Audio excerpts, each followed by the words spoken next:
Magandang umaga mga kalabs!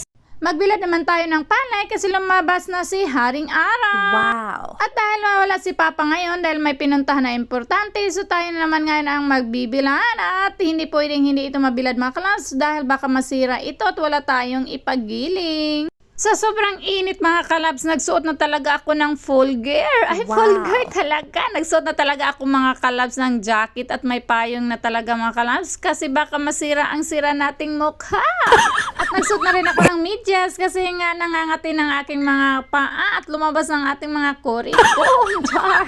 At yan nga mga kalabs, malapit na siyang mauga. Bito, hapit na yun siya mauga mga kalabs. Oy, kay grabe yun siyang kainit. Unya ako na siyang gibungkag-bungkag di mga kalabs. Kay naan na siya kanaging tubig di sa tunga. So mao na siya kay para mauga pod siya. So ganyan lang talaga ang gawin natin mga kalabs. So gulang ating asawa, tayo na lang gawa ng kanilang gawain para pag-uwi nila sila na lang ang magpagiling, Wow. di ba? So that's it for today's video mga kalabs. Happy farming mga ka-farmers. Have a blessed day and love lang ang all mga kalabs.